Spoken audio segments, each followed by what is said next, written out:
Donc correction de l'exercice 13, dans lequel on vous dit un sac contenant 5 jetons verts numérotés de 1 à 5, ce qui a son importance, ça veut dire que les 5 jetons sont différenciés les uns des autres, ne sont pas les mêmes.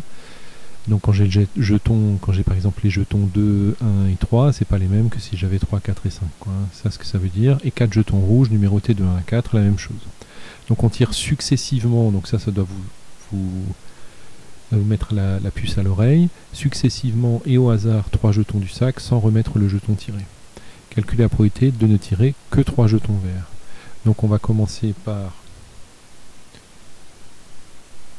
le nombre total de tirages. Donc je tire 3 jetons parmi 9 avec ordre, puisque c'est successivement et sans remise. Donc c'est un arrangement sans répétition à 3, 9. Ensuite, on cherche le nombre de tirages de 3 jetons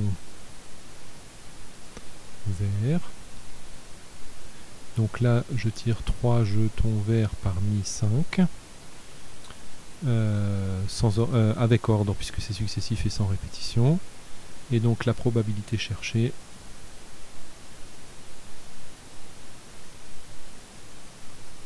c'est donc A3,5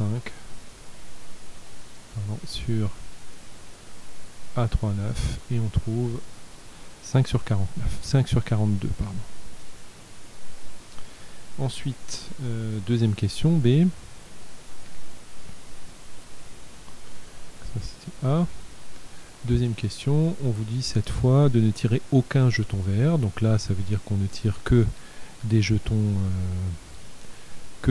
rouges. Et donc c'est exactement le même processus. 3 rouges à 3 à 4, 3 rouges parmi 4, divisé par le nombre total de tirages, A 9,3, et on trouve 1 sur 21. Donc je ne rédige pas, vous avez entendu ma justification.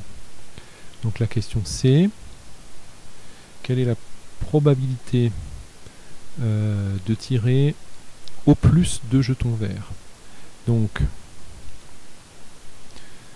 si je passe par la probabilité de l'événement contraire, donc l'événement contraire de tirer au plus 2 verts, c'est tirer 3 verts.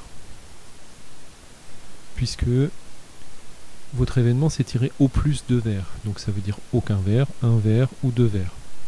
Et donc le contraire de ça, c'est-à-dire tout ce qui n'est pas là-dedans, c'est tirer 3 verts. Mais la probabilité de tirer 3 verts, je l'ai déjà cherché. C'est 5 sur 42 dans la question 1. Donc la probabilité cherchée, ce qui veut dire donc que la probabilité cherchée est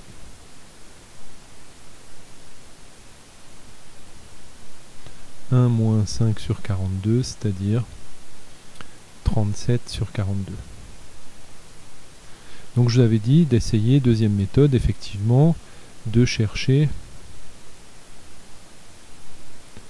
de calculer la probabilité de tirer aucun vert, un vert, 2 verts, d'additionner pour voir si vous tombez aussi sur 37 sur 42.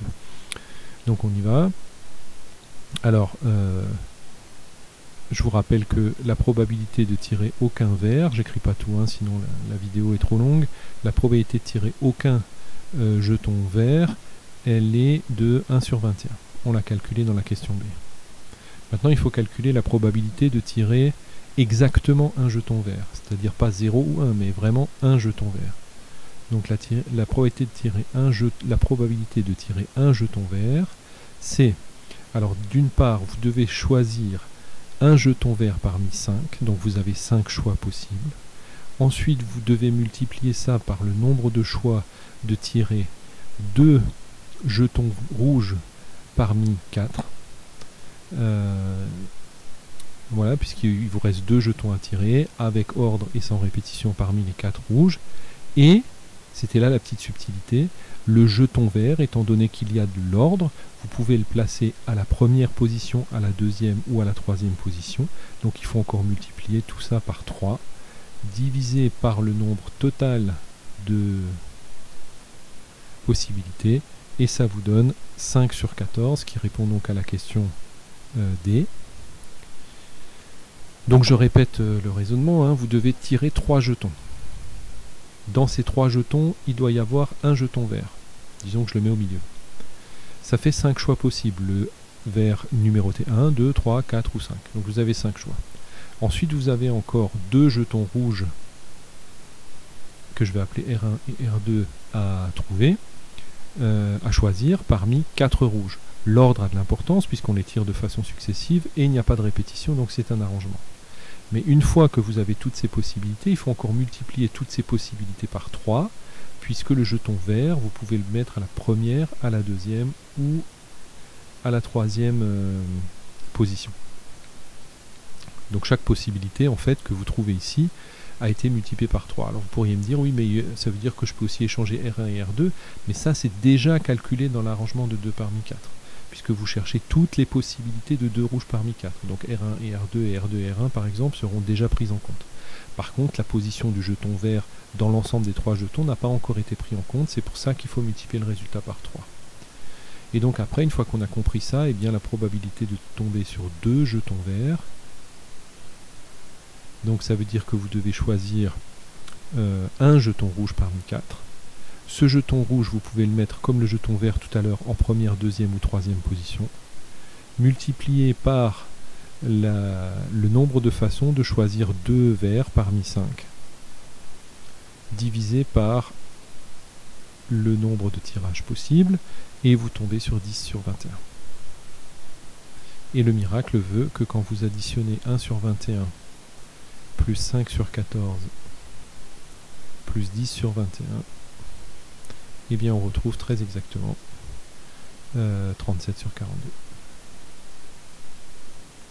Hein, puisque ça fait 20 sur 42, ça fait 15.